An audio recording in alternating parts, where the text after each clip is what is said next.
इंतजार करता बैठा कि श्री देवेंद्र फडणवीस सर दोनों बातों का ना मैं इस मन से श्री देवेंद्र फडणवीस सर को एक वाक्य में बोलना चाह रहा हूं हमारे समाज के बारे में।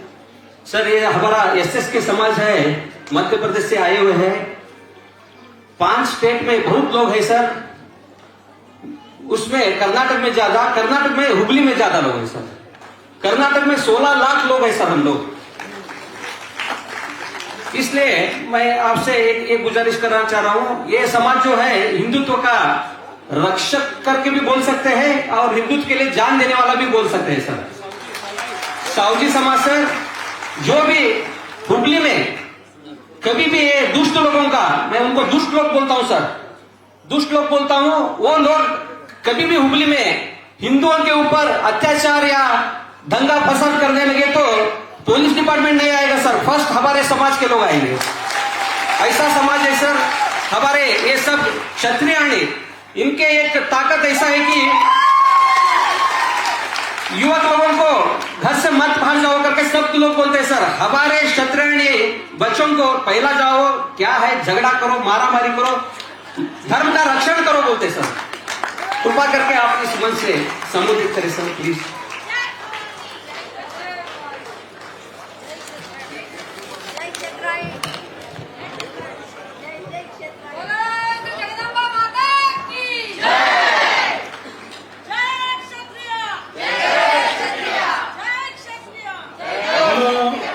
शस्त्रार्जुन महाराज की, जगदम्बा माता की, भारत माता की जय श्री राम।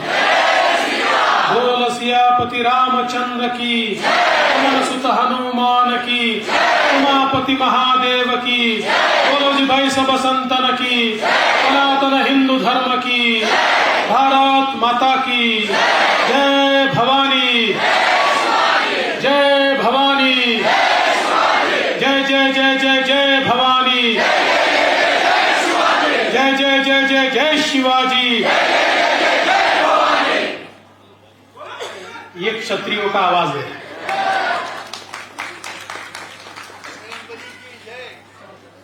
मंच पर उपस्थित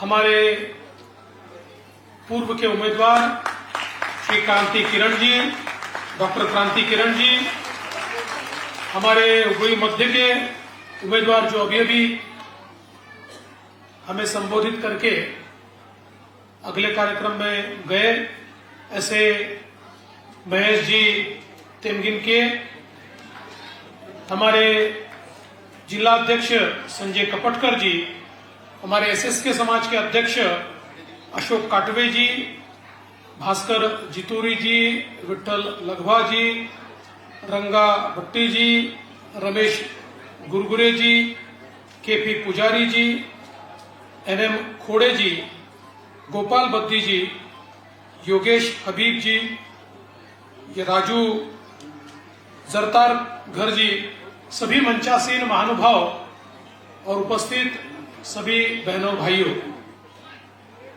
मैं सबसे पहले आप सबका बहुत बहुत आभार व्यक्त करता हूं कि आपने यहां पर संवाद के लिए मुझे निमंत्रित किया और हमारा ये जो बहुत ही कर्मठ ऐसा समाज है, इस समाज के इस बृहद रूप के दर्शन के लिए मुझे यह अवसर उपलब्ध हुआ, इसलिए आपका आभार व्यक्त करता हूं। वैसे तो 10 तारीख को विधानसभा का चुनाव होगा और मैं ऐसा मानता हूं कि ये चुनाव,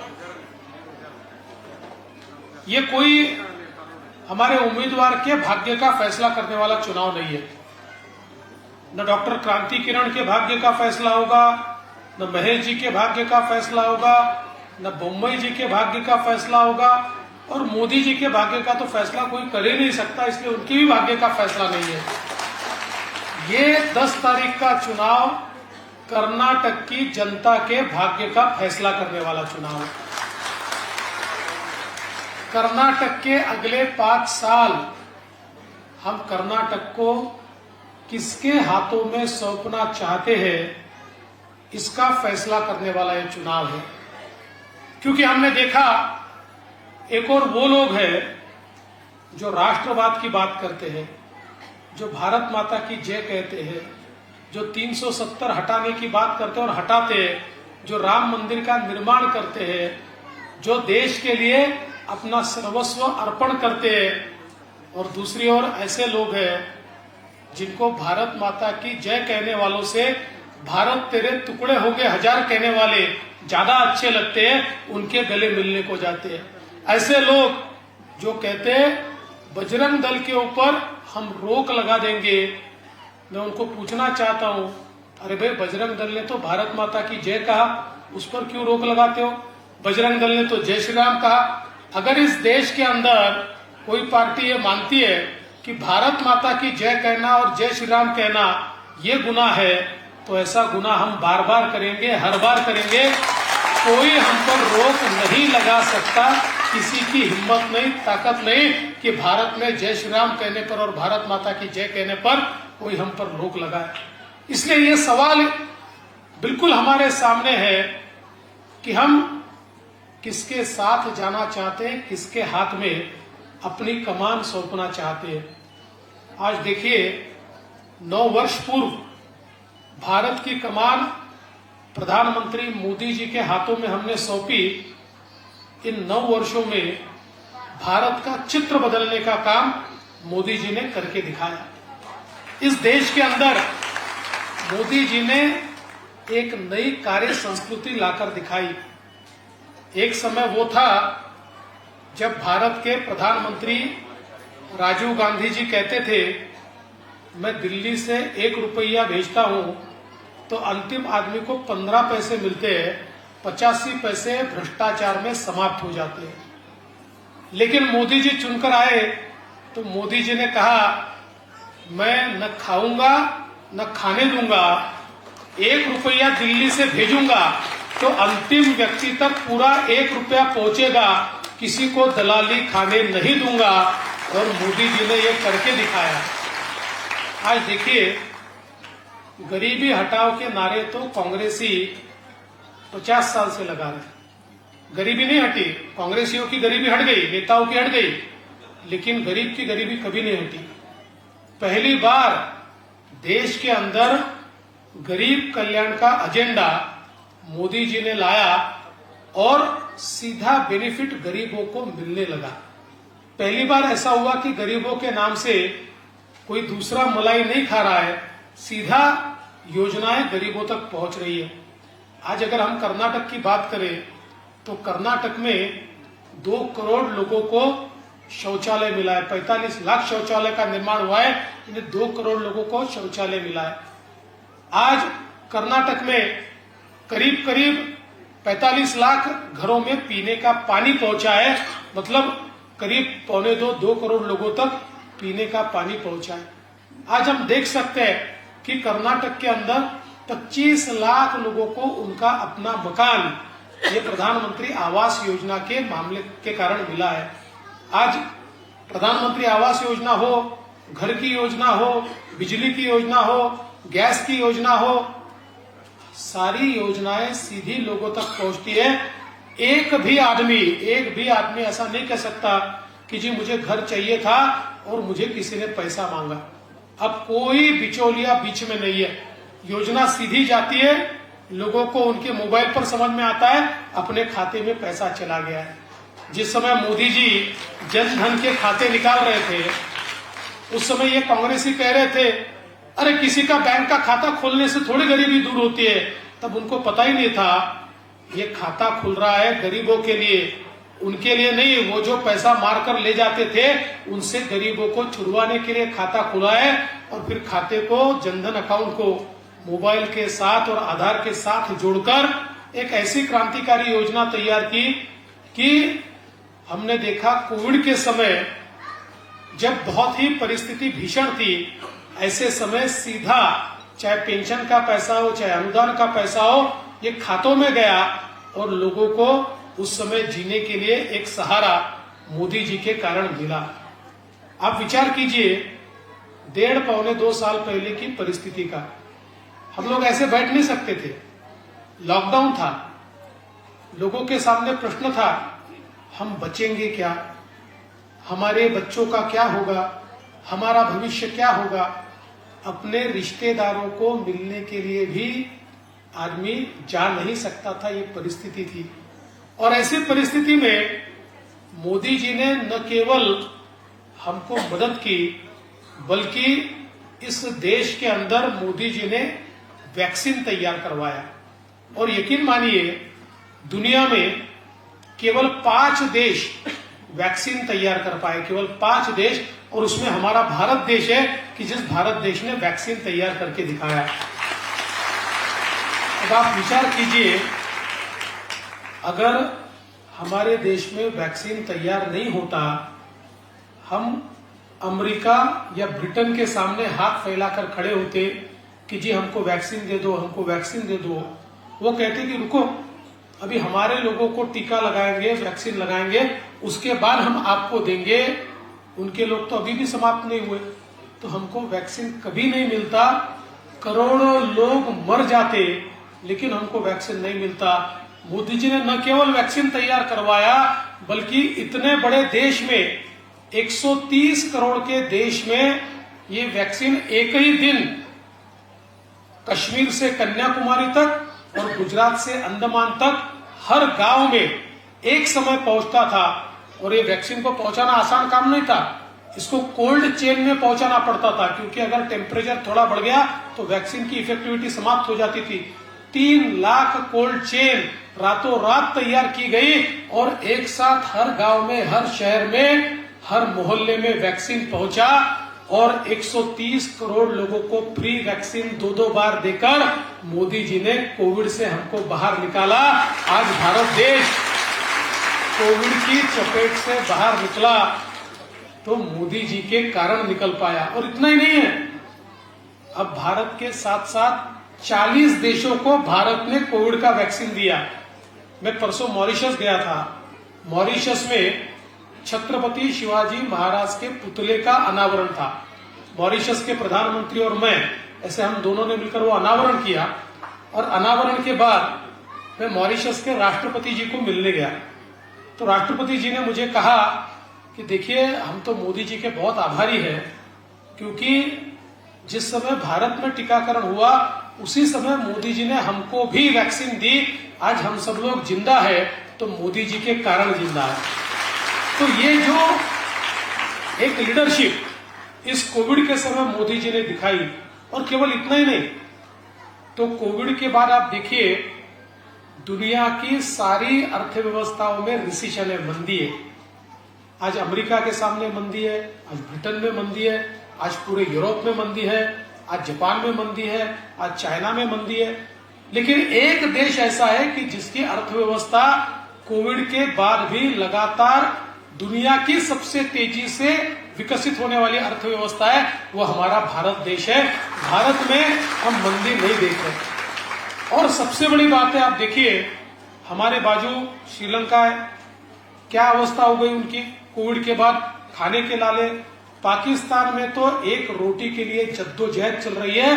पाकिस्तान में पेट्रोल के भाव 250 के ऊपर चले गए, लोग अनाज के ऊपर, गेहूं के ऊपर एक दूसरे की जान लेने को आमादा है। लेकिन भारत में मोदी जी है, तो मोदी जी ने भारत को सेफली इस कोविड के बाद जो मंदी थी, कोविड के बाद जो एक असर उसका था, उस असर में से बाहर निकाल कर दिखाया। और आज हम देख सकते हैं कि भारत दुनिया की 5वीं सबसे बड़ी अर्थव्यवस्था बना है। और हमारे ऊपर जिस इंग्लैंड ने, जिस ब्रिटेन ने 250 साल राज किया, अब वो भी हमसे पीछे चले गए। उस ब्रिटेन को पीछे छोड़कर भारत आगे निकल गया, हमारी अर्थव्यवस्था उनसे बड़ी हो गई। ये मोदी जी ने करके दिखाया। 20 लाख करोड़ का आत्मनिर्भर पैकेज जो मोदी जी ने दिया, इसके कारण हमारे छोटे उद्योग, मंझोले उद्योग, सूक्ष्म उद्योग, एसएमईज ये जिंदा रह पाए। और वो जिंदा रह पाए, इसके कारण देश के अंदर आज अर्थव्यवस्था लाइन पर आई। अन्यथा करोड़ों लोगों की नौकरियां चली जाती और देश के अंदर एक हाहाकार होता। लेकिन ये सारी चीजों को समझकर मोदी जी ने अपनी तिजोरी खाली की और सही समय पर सही फैसले लेते हुए उद्योगों को भी खड़ा किया, छोटे उद्योगों को भी खड़ा किया, किसानों को भी खड़ा किया। और इसके कारण आज भारत एक ऐसी परिस्थिति में है कि आप देखिए, अब G20 के प्रमुख तो मोदी जी है ही, लेकिन आप में से कितनों ने देखा मुझे पता नहीं, लेकिन जब अंतर्राष्ट्रीय मंच पर हमारे प्रधानमंत्री मोदी जी खड़े थे तो सारे देशों के राष्ट्रपति उनसे हाथ मिलाने के लिए आगे बढ़ रहे थे। और उसमें भी सबसे बड़ी बात यह थी कि मोदी जी किसी राष्ट्रपति से हाथ मिला रहे थे तो अमेरिका के राष्ट्रपति जो बाइडेन उनके पीछे खड़े हुए राह देख रहे थे कि कब मोदी जी पलटकर मुझसे हाथ मिलाए, और बाद में मोदी जी ने पलटकर उनसे हाथ मिलाया। ये हमने देखा नहीं था। हमने देखा था मनमोहन सिंह जी भले आदमी थे, ठीक आदमी थे, अच्छे आदमी थे, लेकिन अंतर्राष्ट्रीय मंच पर फोटो में नजर ही नहीं आते थे, क्योंकि लास्ट लाइन में उनको खड़ा कर दिया जाता था, उनकी ओर कोई देखने को तैयार ही नहीं होता था। तो भारत को ये जो गौरव आज प्राप्त हो रहा है, आज दुनिया में एक तेजी से विकसित होने वाली अर्थव्यवस्था, 2030 में हम दुनिया की तीसरी सबसे बड़ी अर्थव्यवस्था बनेंगे। और मोदी जी ने जो टारगेट तय किया है उस हिसाब से जब भारत आजादी के 100 साल पूरे करेगा तो दुनिया की सबसे बड़ी अर्थव्यवस्था हम होंगे, तब दुनिया का सबसे विकसित देश हम होंगे। ये जो इस देश को एक नए तरीके से परिभाषित करने का काम और कितने समय में किया, केवल 9 सालों में ये परिवर्तन मोदी जी ने लाया। आज मैं इससे पहले कॉलेज में गया था और वहां पर बच्चों के सामने मेरा एक भाषण हुआ, तो मैं ये कह रहा था कि नई एजुकेशन पॉलिसी जो मोदी जी ने लाई, आज वो एजुकेशन पॉलिसी 1986 के बाद, 30 सालों के बाद, 1983 के बाद ये एजुकेशन पॉलिसी आज हम लोगों के बीच आई है। और एक ऐसी एजुकेशन पॉलिसी कि जो भारत के युवाओं को रोजगारक्षम बनाएगी। पहली बार इस एजुकेशन पॉलिसी ने हमारे बच्चों के लिए आज जॉब के द्वार खोले हैं। आज जो जॉब मार्केट है उससे शिक्षा का लिंकेज करने वाली, और सबसे महत्वपूर्ण बात क्या है, ये एजुकेशन पॉलिसी ये हमारी भारतीय भाषाओं को महत्व देने वाली एजुकेशन पॉलिसी है। आज तक हम उच्च शिक्षा और तंत्र शिक्षा केवल अंग्रेजी में ले सकते थे, अंग्रेजी के सिवा ले नहीं सकते थे। और दुनिया में हम देखते हैं, देखिए दुनिया के बेस्ट इंजीनियर्स जर्मनी ने तैयार किए, वहां जर्मन भाषा में वो पढ़ते हैं। दुनिया का बेस्ट इलेक्ट्रॉनिक्स ये जापानी और कोरियन लोगों ने तैयार किया, जापानी लोग जापानी भाषा में, कोरियन लोग कोरियन भाषा में पढ़ते हैं। आज दुनिया का मार्केट ये मैन्युफैक्चरिंग के लिए चीन की ओर देखता है, वो चीनी भाषा में पढ़ते हैं। तो जब दुनिया में सारे के सारे देश जिन्होंने महारत हासिल की वो अपनी भाषाओं में पढ़कर बड़े हुए, तो हम लोग अपनी भाषा में क्यों नहीं पढ़ सकते? क्योंकि साइंटिफिकली ये बात सिद्ध हो चुकी है कि जब व्यक्ति को मातृभाषा में पढ़ाया जाता है तो उसका दिमाग ज्यादा चलता है, उसके दिमाग में ग्रास्पिंग ज्यादा होता है, उसको नॉलेज मिलता है, उसको ज्ञान मिलता है, केवल इंफॉर्मेशन नहीं मिलती। और इसलिए मोदी जी ने ये फैसला किया कि इंजीनियरिंग हो, चाहे मेडिकल हो, चाहे लॉ हो, सारी चीजें अपनी भाषाओं में सीखने का अवसर भी हमारे स्टूडेंट्स को मिलेगा। और मुझे बहुत खुशी है कि एनईपी के आने के बाद पहला राज्य न्यू एजुकेशन पॉलिसी को स्वीकारने वाला राज्य था हमारा कर्नाटक राज्य। बीजेपी की सरकार ने सबसे पहले उसको स्वीकारा, और केवल स्वीकारा नहीं तो इंजीनियरिंग और मेडिकल की पढ़ाई के लिए कन्नड़ा में पूरा सिलेबस तैयार हुआ, किताबें तैयार हुई, और आज हमारे बच्चे इंजीनियरिंग और मेडिकल भी कन्नड़ भाषा में सीख सकते हैं। तो मुझे लगता है कि ये जो परिवर्तन किया है, एक बहुत आमूलचूल इस प्रकार का परिवर्तन हमारे देश के अंदर आदरणीय मोदी जी ने किया है। आज देखिए कर्नाटक जैसे राज्य में हमारी सरकार यहाँ पर आई तो तेजी से विकास होने लगा। आज जहां जहां डबल इंजन की सरकारें हैं, ऊपर मोदी जी का इंजन और नीचे राज्य में बीजेपी के मुख्यमंत्री का इंजन, वो सरकारें बहुत तेजी से काम कर रही है। और जहां ये डबल इंजन नहीं है, वहां की सरकारें मोदी जी की योजनाओं को आम आदमी तक पहुंचाने देती ही नहीं है, क्योंकि उनको लगता है कि अगर ये योजनाएं पहुंच गई तो मोदी जी को और प्रसिद्धि मिलेगी, लोग और मोदी जी के पीछे जाएंगे। अब उन नादानों को ये पता ही नहीं है कि आप योजनाएं पहुंचने दो या न दो, लोग तो मोदी जी के साथ है ही। और मोदी जी ने ऐसी भी व्यवस्था तैयार की है कि आपने नहीं पहुंचने दी तो सीधी योजना लोगों तक पहुंच रही है। लेकिन ये जो तेजी से जाने वाली हमारी रेलगाड़ी है, इसको रोकने का काम उन राज्यों में होता है जहां बीजेपी की सरकार नहीं होती। आपने देखा 2018 में कर्नाटक में कुछ सीटें कम आ गई, 105 106 सीटें आ गई, तो कुछ सीटें कम पड़ गई। तो कुछ समय तक कर्नाटक में एक सर्कस चल रही थी, सिद्धरामैया जी और फिर कुमार स्वामी जी ये मिलकर एक सर्कस तैयार करने की कोशिश कर रहे थे, लेकिन उनकी सर्कस ज्यादा समय तक चल नहीं पाई। एक ऐसा चमत्कार हुआ कि वापस यहाँ पर बीजेपी की सरकार आई और हमारे येदियुरप्पा जी ये मुख्यमंत्री बने। और जैसे ही येदियुरप्पा जी मुख्यमंत्री बने, तेजी के साथ विकास की हमारी गाड़ी दौड़ने लगी। बाद में येदियुरप्पा जी ने कहा कि मेरी उम्र के कारण नया मुख्यमंत्री बनाइए, तो बसवराज बोम्मई जी बने। गाड़ी रुकी नहीं, गाड़ी की रफ्तार और तेजी के साथ चलने लगी। तो कहने का मतलब ये है कि ये जो विकास की गाड़ी है, ये नए भारत की गाड़ी है। ये वंदे भारत एक्सप्रेस है। वंदे भारत एक्सप्रेस आपको पता है, वंदे भारत एक्सप्रेस ये भारत में तैयार हुई ट्रेन है, जो दुनिया की किसी भी ट्रेन से अच्छी ट्रेन है और जो 140 से लेकर 220 की स्पीड से भागती है। तो ये जो मोदी जी की गाड़ी है, ये वंदे भारत ट्रेन है। इसमें एक मोदी जी का इंजन है, दूसरा बोम्मई जी का इंजन है। अब उसके साथ साथ हमारे डॉक्टर क्रांति किरण जी की और महेश जी की बोगी भी तो साथ में लगनी चाहिए। ये बोगी अगर उस इंजन के साथ लग गई तो ये बोगियां भी उतनी ही तेजी से बंगलुरु की ओर जाएगी, तो हमारा विकास भी उसी तेजी के साथ होगा। और समझ लीजिए, उसकी जगह कांग्रेस की बोगी लग गई तो इंजन जाएगा बेंगलुरु और बोगी जाएगी हैदराबाद, तो कोई विकास हो पाएगा? नहीं हो पाएगा। इसलिए डबल इंजन जहां, बोगी भी वहां। तो आप लोग तो सारे लोग ऐसे हो, विशेष रूप से हमारा ये जो समाज है, एसएसके समाज, ये पहले से भारतीय जनता पार्टी के साथ रहा है। और आप लोग भारतीय जनता पार्टी के साथ क्यों रहे हो? क्योंकि आप राष्ट्रवादी लोग हो, आपके लिए राष्ट्र प्रथम है। और भारतीय जनता पार्टी राष्ट्रवादी विचारों की पार्टी है, राष्ट्रीय विचारों की पार्टी है। भारत माता की जय कहने वाले आप लोग हो, और भारतीय जनता पार्टी भारत माता की जय कहने वालों की पार्टी है।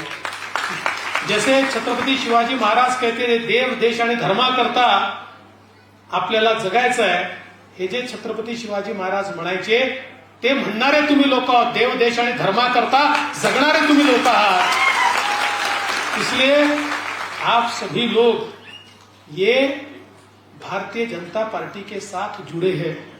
कुछ लोगों को भारतीय जनता पार्टी छोड़ते समय ऐसा लगा कि इस समाज को भी वो साथ में लेकर जाएंगे। उनको ये पता नहीं था कि यह समाज किसी व्यक्ति से जुड़ा नहीं है, ये समाज विचारों के साथ जुड़ा हुआ है। और जैसा कि यहां पर बताया गया कि जब भी धर्म के ऊपर कोई आघात करने की कोशिश करता है तो हमारा क्षत्रिय समाज सबसे आगे जाता है। क्योंकि हमें पता है कि श्री कृष्ण ने गीता में कहा था कि जब जब अधर्म होगा तब तक मैं जन्म लूंगा। लेकिन इसका मतलब हर समय श्री कृष्ण ने जन्म लेने की आवश्यकता नहीं है।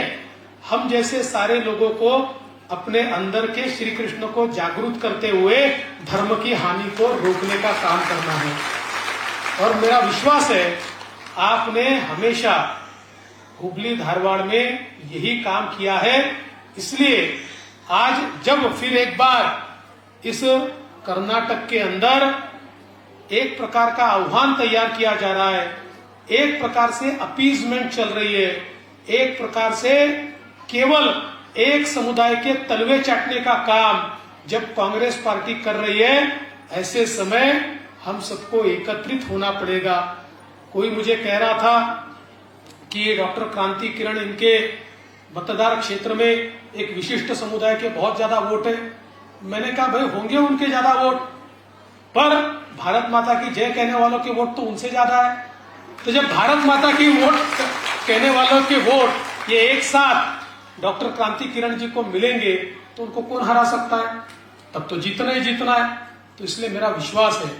लेकिन फिर भी मैं अशोक जी आपको ये निवेदन करना चाहूंगा अध्यक्ष के रूप में, ये जो इस जिले में बसने वाले हमारे सारे के सारे समाज के लोग हैं, कई बार क्या होता है आपको पता है कि जब तक हम शक्ति याद दिलाते नहीं तब तक शक्ति याद आती नहीं। हनुमान जी भी भूल गए थे, हनुमान जी को बताना पड़ा कि आप में इतनी शक्ति है कि आप छोटे थे तो सूरज को निगलने के लिए आप कूद गए थे, तब जाकर हनुमान जी के ध्यान में आया और फिर हनुमान जी ने ऐसी उड़ान लगाई कि सीधी लंका को आग लगाकर ही वापिस आए। तो हमारा क्षत्रिय समाज भी ऐसा ही है, इनको याद दिलाइए अपनी ताकत क्या है, ताकि ये जो बजरंग दल पर बंदी लगाने की बात करते हैं, हमारे बजरंगी एक बार खड़े हो गए तो उनके मंसूबों को आग लगाकर ही वापिस आने चाहिए। इसलिए आपसे इतना ही निवेदन करता हूं कि देखिए लड़ाई बहुत महत्वपूर्ण है, इसलिए आपके पास तो एक व्यक्ति का नाम है, उसका नंबर है, उसकी डायरेक्टरी है, आप सब लोग एक दूसरे से कनेक्टेड है। एक योजना बनाइए और योजना के तहत ये मत सोचिए कि भाई सब तो अपने ही है, सब तो अपने को ही वोट देने वाले, ये मत सोचिए। ये तय कीजिए अपने को वोट दे रहा है तब भी उसको एक बार याद दिलाना है और एक पूरी अगले 4 दिनों की 5 दिनों की मुहिम तैयार कीजिए कि जिसमें हमारे क्षत्रिय समाज का एक भी व्यक्ति, सहस्त्र अर्जुन क्षत्रिय समाज का एक भी व्यक्ति छूटे नहीं। हर व्यक्ति के पास हमारा संदेशा जाना चाहिए। आपको चाहिए तो मैं नागपुर से आता हूं, मेरा नागपुर में बहुत सावजी है, आप चिंता मत कीजिए। आपको जरूरत होगी तो नागपुर के भी कुछ सावजी भेज देता हूं, वो भी सब राष्ट्रीय विचारों के ही लोग हैं, हमारे साथ रहते हैं, तो उनको भी आपके साथ भेज देता हूं। लेकिन एक एक व्यक्ति को जोड़कर और हर व्यक्ति वोटिंग को जाए और 10 तारीख को भारत माता की जय कहने वालों के लिए कमल का बटन दबाए। और जब आप कमल का बटन दबाएंगे तो आपका वोट मोदी जी को जाएगा, लेकिन कांग्रेस को ऐसा शॉक लगेगा कि भारत तेरे टुकड़े होंगे 1000 कहने वालों के साथ खड़े रहने की हिम्मत कांग्रेस जिंदगी में नहीं कर पाएगा। इतना ही निवेदन आपसे करता हूं और अपने शब्दों को विराम देता हूं। जय हिंद, जय भारत।